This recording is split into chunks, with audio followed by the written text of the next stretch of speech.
बच्चों, आज हम लोग पढ़ेंगे भारत माता।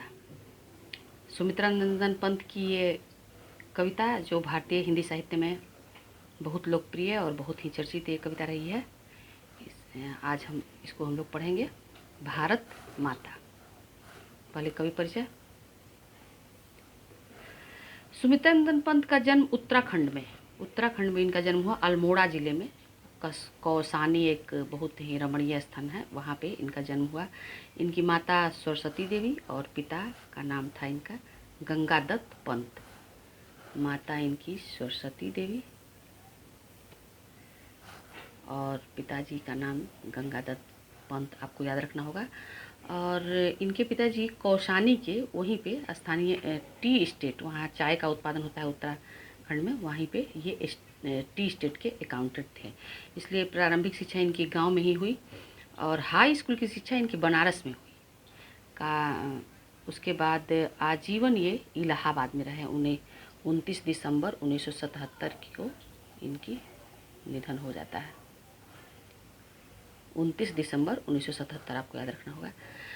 और इनको हिंदी साहित्य में एक इनकी रहन सहन या जो इनका तरीका था, इनका पोशाक पहनावा या अपना इनका वेशभूषा था, उस पर अंग्रेजी की भी छाप थी। और इसलिए इनको हिंदी साहित्य का वर्ड्सवर्थ, अंग्रेजी साहित्य में एक बहुत ही महान साहित्यकार हुए हैं वर्ड्सवर्थ, तो इनको हिंदी साहित्य का वर्ड्सवर्थ सुमित्रानंदन पंत जी को कहा जाता है, आपको याद रखना होगा। और ये बच्चन जी के, हरिवंश राय बच्चन के परम मित्र थे। और एक कहानी ये भी है कि इन्होंने अमिताभ बच्चन का नाम इन्होंने ही रखा था। ये मित्र थे उनके, तो इसलिए उनके बच्चे का इन्होंने नाम इन्होंने ही नाम दिया था।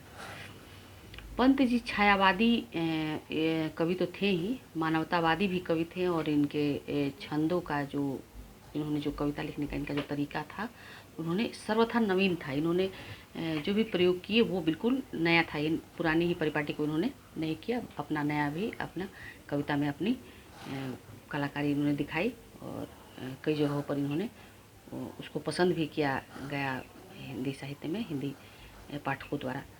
और इनकी जो प्रमुख रचनाएं हैं वो इस प्रकार है।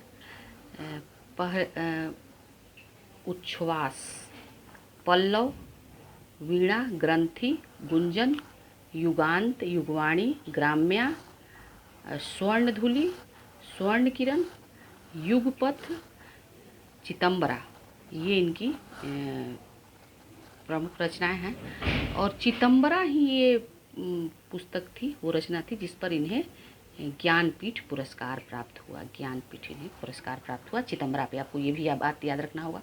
और लोकायतन इनकी आखिरी कृति थी, इनके जीवन की ये आखिरी कृति थी, इसलिए ये बहुत मैच्योर और बहुत परिपक्व कृति इनको माना जाता है। प्राकृतिक सौंदर्य की कविता इन्होंने तो लिखी ही, और यथार्थवादी, जैसे समस्याओं के बारे में जो उस समय की समस्याएं थी, उसके बारे में भी इन्होंने लिखा। और उस समय भारत गुलाम था, उस समय जो भी परिस्थितियाँ थी उसके यथार्थवादी भी चित्रण इन्होंने किया। और इनकी जो एक बहुत ही प्रसिद्ध कविता संग्रह है ग्राम्या, आपको याद रखना होगा ग्राम्या। ये जो हमारी कविता है आज की, उसको हम वो जो कविता है ग्राम्या से ही संकलित किया गया। एक पुस्तक है इनकी जिसमें कई कविताओं का संकलन है, और उस पुस्तक का नाम है ग्राम्या। तो ग्राम्या से ही इस कविता को, भारत माता कविता को लिया गया है।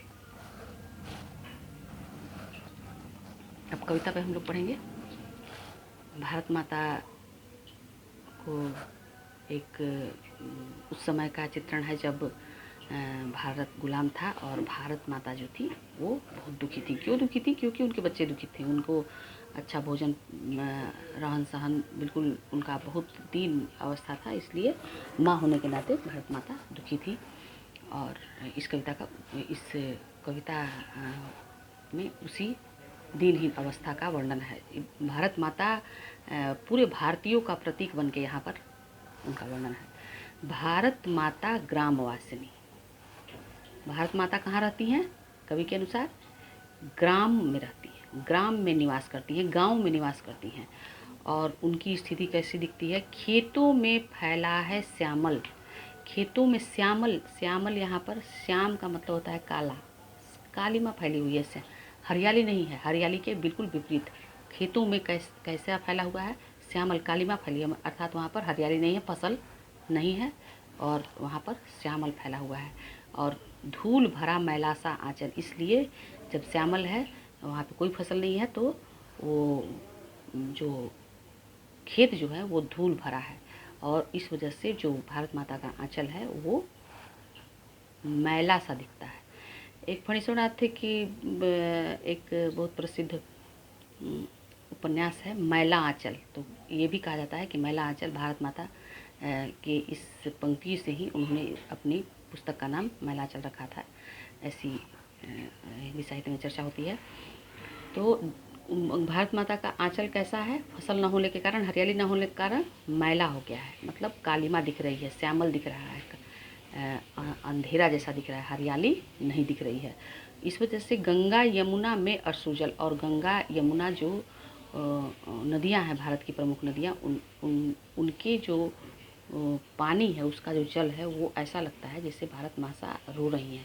भारत माता अपने भारतवासियों का प्रतीक बन के, भारतवासी दुखी हैं इसलिए भारत माता भी दुखी हैं, और गंगा यमुना का पानी ऐसा लगता है जैसे वो उनके आँखों से निकल रहा है।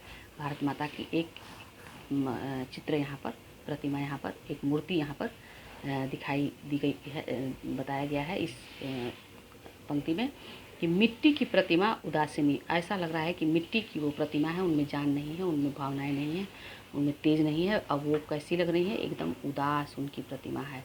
किसकी? भारत माता की। और भारत, इस कविता में भारत माता प्रतीक हैं भारतवासी के। दैन्य जड़ित अपलक नत चितवन, दैन्य जड़ित जो दीनता से जड़ा हुआ, दीनता से, दुख से जड़ बन गया है। जड़ मतलब स्थिर, एकदम उसमें चंचलता नहीं है, उसमें जीवन नहीं, उसमें गति नहीं है, ऐसा उनका जो चितवन है, जो उनकी आँखें हैं, वो जो दृष्टि है उनकी, वो एकदम जड़ हो गया है, स्थिर हो गया है। उदासी के कारण, दुख के कारण अपलक, मतलब कि पलक जो है ऊपर नीचे नहीं जाते हैं, और नत मतलब झुका हुआ चितवन, उनकी दृष्टि जो है वो दैन्य जड़ित हो गई है, दुखित हो गई है, ऐसा जड़ हो गया है। जड़ मतलब गतिहीन, ऐसा हो गया। अधरों में चिर नीरव रोदन, अधर मतलब उठ हुआ, उस पर ऐसा लग रहा है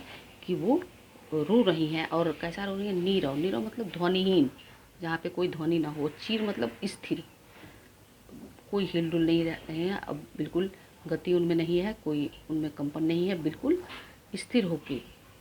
चीर मतलब अस्थाई, वो जो उनका कष्ट है वो अस्थाई बन गया है, उनका जो रुदन है वो अस्थाई बन गया है, कभी भी रुक नहीं रहा है। अधरों पे, उनके ओठों पे ऐसा प्रतीत होता है कि ध्वनिहीन रुदन, ध्वनिहीन रुलाई उनके ओठों पर एकदम अस्थायी रूप से बस गया है। युग युग के तम से विषण, कई युगों से भारत लगभग 100 वर्षों 200 वर्षों तक गुलाम रहा, तो उसी बात को कवि ने कहा है कि युग युग से,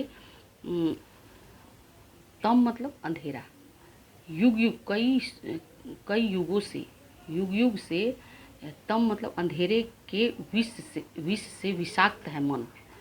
किसका? भारत माता का। भारत माता का या भारतवासियों का, यहाँ पर दोनों लेना है।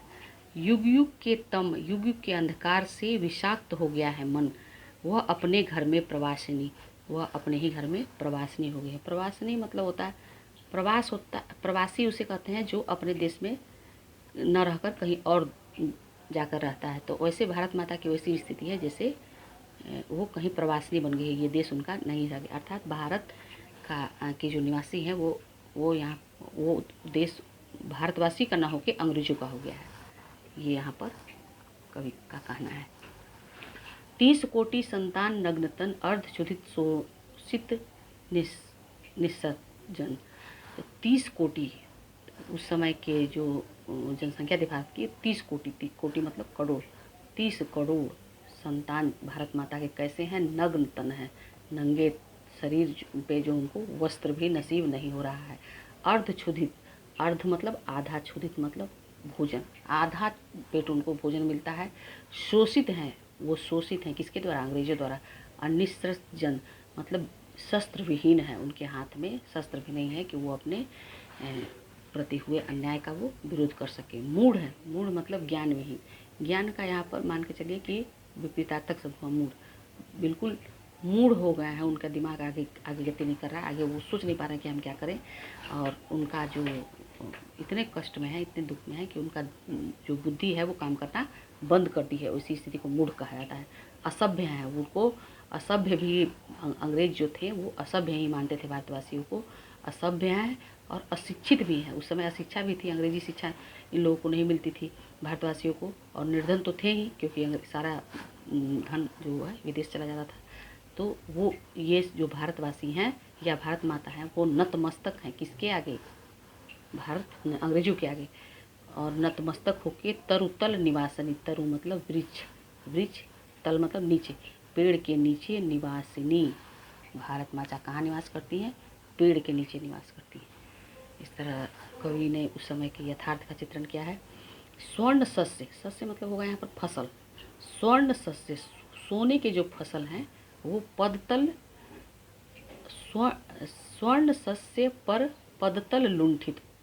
पदतल, पर मतलब दूसरे के, अंग्रेजों के पद पैर द्वारा, तल मतलब नीचे, लुंठित मतलब उसको कुचला गया है, उसको दबाया गया है, उसको रौंदा गया है। इस तरह से जो स्वर्ण फसल थे भारत के, जो सोने की चिड़िया कहा जाता था, उसको अंग्रेजों द्वारा, पर मतलब यहाँ पर अंग्रेज, पर मतलब दूसरा, दूसरों द्वारा, पेड़ों द्वारा लुंठित रौंदे गए हैं। धरती सा सहिष्णु मण कुंठित, भारत माता के बारे में यहाँ पर कहा गया है, या भारतवासियों के बारे में, कि जो भारत का जो मन है, भारतवासियों का जो मन है वो धरती के समान है।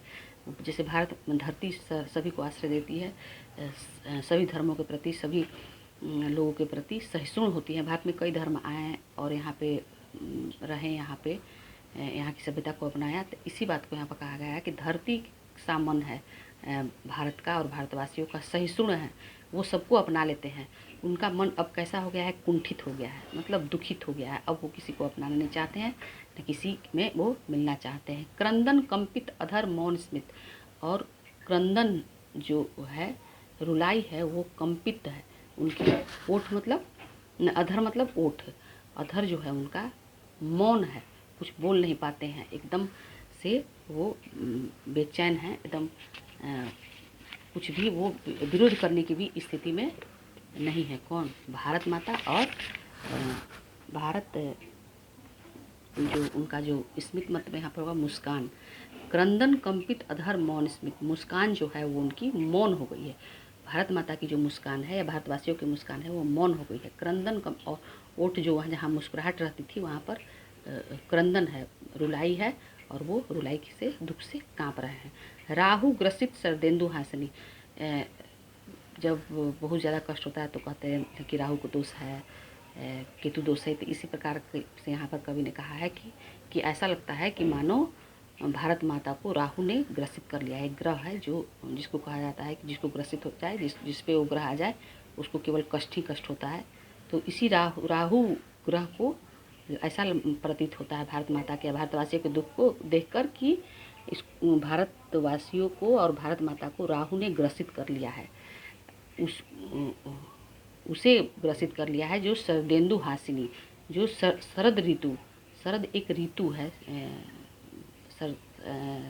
और शरदेंदु, शरदेंदु मतलब शरद ऋतु का चंद्रमा। इंदु, इंदु यहाँ पर संधि विच्छेद करने से शरद इंदु, तो शरद ऋतु का चंद्रमा के समान, शरद ऋतु का जो चंद्रमा होता है पूर्णिमा का, वो बहुत ही प्रसिद्ध है, और उसकी जो रोशनी है या शीतलता है सबसे ज़्यादा होती है वर्ष भर में। तो उस तरह की चंद्रमा को किसने ग्रसित कर लिया है? उस तरह के भारत माता रूपी शरदेंदु हासिनी को राहु ने ग्रसित कर लिया है, यहाँ पर ऐसा कवि ने कहा है।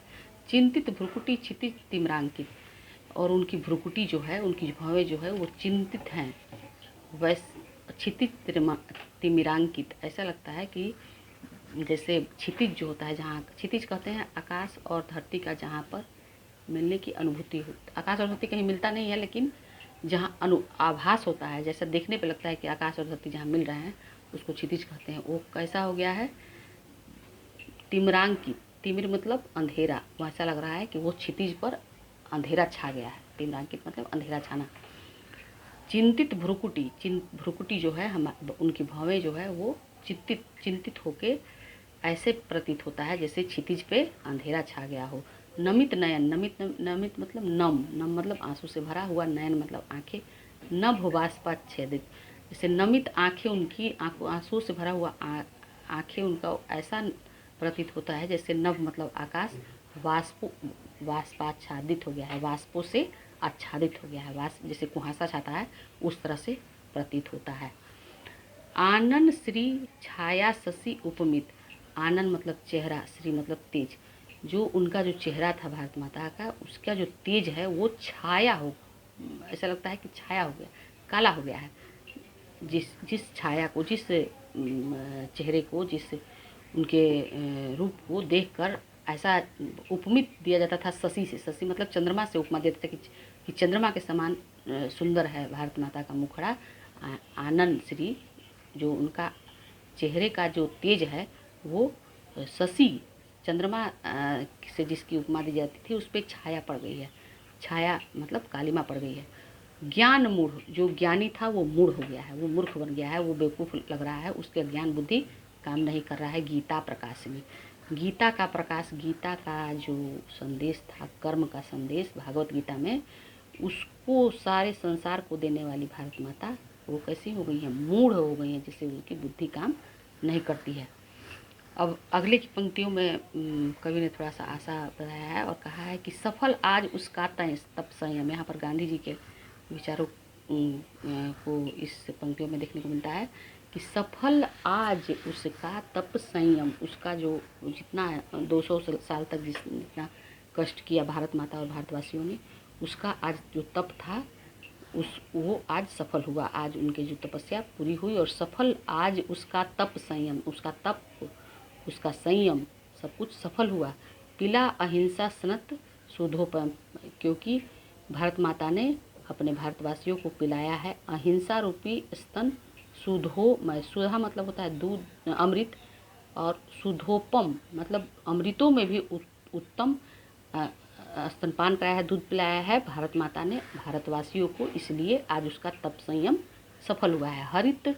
हरति जन मन भव तम भ्रम, इस प्रकार सारे जन का वो भारत माता भव हर देती हैं, कष्ट हर लेती हैं, और तम भय हर लेती हैं, और अंधकार हर लेती हैं, और भ्रम भी हर लेती हैं। जग जननी जीवन विकासिनी, जग की जननी, सभ्यता का प्रकाश भारत से ही सारी दुनिया में फैला। इसी बात को यहाँ पर कवि कहते हैं कि जग की जननी है और जीवन का विकास इसी भारत से हुआ, ऐसा सुमित्रानंद पंत जी ने इस कविता में कहा।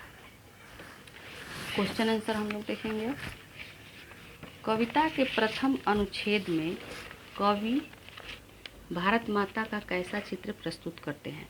तो आँखों में आंसू लिए मैला आंचल वाली उदास ग्रामीण महिला का चित्र और ग्राम में जो निवास करती हैं उस तरह का चित्र कवि ने प्रथम अनुच्छेद में प्रस्तुत किया है। भारत माता अपने ही घर में प्रवासिनी क्यों बनी हुई हैं? तो भारत माता अपने ही घर में प्रवासिनी बनी गई हुई हैं क्योंकि युग युग के अंधकार से व्यथित और दुखित माता जो है 200 साल की गुलामी से दुखित भारत माता और भारतवासी अपने ही घर में प्रवासियों की तरह रहते हैं। कविता में कवि भारतवासियों को कैसा चित्र खींचता है? तो तीसरा क्वेश्चन है ये। कविता में कवि ने भूखा, नंगा, मूढ़, असभ्य, अशिक्षित, निर्धन सा चित्र प्रस्तुत करता है कवि ने भारतवासियों का, जो मूढ़ हैं, अशिक्षित हैं, वो जो असभ्य भी यहाँ पे कहा है, और बहुत ज़्यादा दुखित हैं, आंखों में आंसू लिए हुए। चौथा क्वेश्चन, भारत माता का हास भी राहु ग्रसित क्यों दिखाई पड़ता है? क्योंकि भारत माता का जो मुखमंडल है वो छाया कालिमा पड़ गई है। जिस प्रकार शरद ऋतु के चंद्रमा में जितनी रोशनी होती है वैसा रोशनी वैसा तेज भारत माता के चेहरे पे होता था, लेकिन 200 साल की गुलामी के बाद ऐसा प्रतीत होता है कि भारत माता के का हाथ जो है वो राहु ग्रसित हो गया है, मतलब उस पर दुख के बादल छाए हुए हैं। 5वां, कवि भारत माता को गीता प्रकाशिनी मानकर भी ज्ञान मूढ़ क्यों कहा है? क्योंकि भारत ने पूरी दुनिया को गीता का कर्म का भागवत गीता का संदेश दिया और भारत से ही सभ्यता का पूरी दुनिया में सभ्यता का विकास हुआ। किंतु 200 साल की गुलामी के बाद भारत और भारत माता और भारतवासियों का ज्ञान जो है मूढ़ हो गया है, ख़त्म हो गया है, गतिहीन हो गया है। इस प्रकार से वो उनका ज्ञान जो बुद्धि जो है वो जैसे किसी चीज़ में उसका जो तेज होता है कई सालों तक इसे छोड़ दिया जाए तो कैंची हो या चक्कू हो या कोई भी तलवार ही हो उसमें उसका भुथर हो जाता है। उसी प्रकार से ज्ञान भी उनका जो है वो मूढ़ हो गया है, वो तेजहीन या गतिहीन हो गया है। कवि की दृष्टि में आज भारत माता का तप संयम क्यों सफल है? क्योंकि गांधी जी के अहिंसा रूपी शुद्ध अमृत पिलाकर भारतवासियों को आज़ादी दिलाने में सफलता प्राप्त हुई है, इसलिए वो आज तप संयम जो 200 साल का गुलामी के बाद आज़ादी जो मिली है वो तप का ही फल है और तप संयम सफल रहा है। स्वर्ण व्याख्या करें, स्वर्ण सस्य पदतल लुंठित धरती सा सहिष्णु मनकुंठित।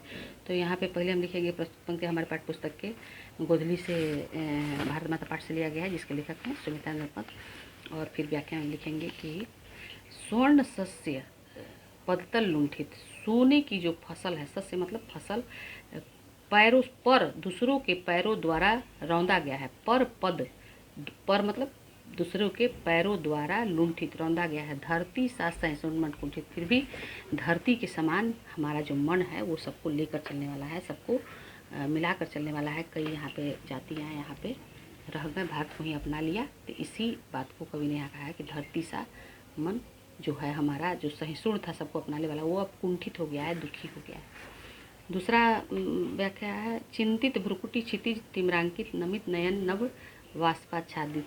तो उसे लिखेंगे प्रस्तुत पंक्ति हमारे पाठ्य पुस्तक के भारत माता से लिया गया जिसके लेखक हैं सुमित्रा नरपत, और इसको लिखेंगे कि चिंतित भ्रुकुटी, भारत माता को देखने से ऐसा लगता है कि उनकी जो भ्रुकुटी है, उनकी आंखें जो है वो चिंतित हैं, ऐसा प्रतीत होता है। जैसे आँखें क्षितिज जो है, क्षितिज तिम्रांकित हो गया है, अंधेरा दिख रहा है क्षितिज पर। तिमिर मतलब अंधेरा और अंकित, उस पर अंधेरा अंकित हो गया है, अंधेरा छा गया है क्षितिज पर। नमित नयन नभ वाष्पाच्छादित, और आँखें नम है, नयन जो है वो नम है मतलब आंसुओं से भरा हुआ है, और ऐसा लग रहा है जैसे नभ वाष्पाच्छादित, जैसे उसको हंसा पड़ता है तो नभ जो दिखते हैं उस प्रकार से भारत माता की स्थिति दिखती है।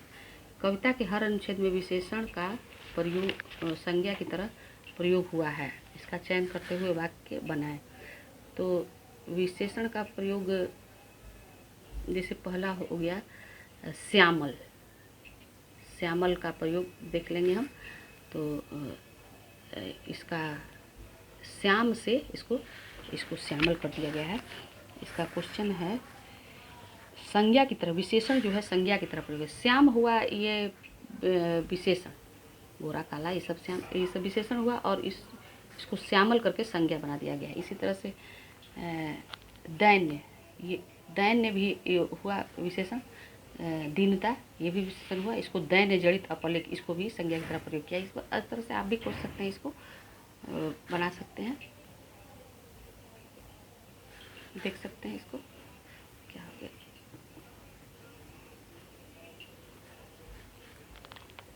और दूसरा क्वेश्चन है भाषा की बात में, निम्नलिखित का विग्रह करते हुए समास बताएं। तो पहला है ग्रामवासिनी, ग्राम में वास करने वाली, और ये है तत्पुरुष समास। गंगा यमुना है, गंगा और यमुना द्वंद्व समास, पहले इसको कर लें। और है शरदेंदु, शरदेंदु है तत्पुरुष समास, षष्ठी तत्पुरुष होगा। शरद की इंदु, शरद ऋतु की इंदु, शरद ऋतु का चंद्रमा। दैन्य जड़ित, ये पंचमी तत्पुरुष है। दीनता से जड़ी हुई, तिमिरांकित माने तिमिर से अंकित, इसका जो होगा ये पंचमी तत्पुरुष होगा और इसका वो होगा तिमिरांकित का विग्रह, तिमिर से अंकित। वाष्पाच्छादित, तो वाष्प से आच्छादित, ये होगा पंचमी तत्पुरुष। ज्ञान मूढ़, ये द्वंद्व समास होगा और तप संयम भी द्वंद्व समास होता है। जन्म मन भय भी तो द्वंद्व समास होगा और भय तम भ्रम भी तप्त वो समास होगा। कविता में तद्भव शब्दों का चयन करें, तो तद्भव शब्द वे हैं जो लोक भाषा से बोले जाते हैं, जो हिंदी से हैं। इसको कभी हम अलग से बता देंगे तद्भव और तत्सम शब्द कैसे आते हैं। फिर भी इसमें खेत जो है वो तद्भव शब्द है, खेतों में फैला है। और 30 ये भी तद्भव शब्द है। इस तरह का चयन आप भी कर सकते हैं और इस तरह का क्वेश्चन आप लोग बनाइए। क्रियापद चुने और स्वतंत्र वाक्य में प्रयोग करें। तो क्रिया इसमें बहुत सारे इसमें क्रिया हैं जिसको आप लोग चुन सकते हैं, बना सकते हैं। इस पे क्रिया पे भी हम एक अलग से वीडियो बनाएंगे और इसको आप लोग देखिएगा, इसको अच्छे से समझा देंगे तब समझ में आएगा। ठीक है, इसको आप लोग देखिए। God bless you all.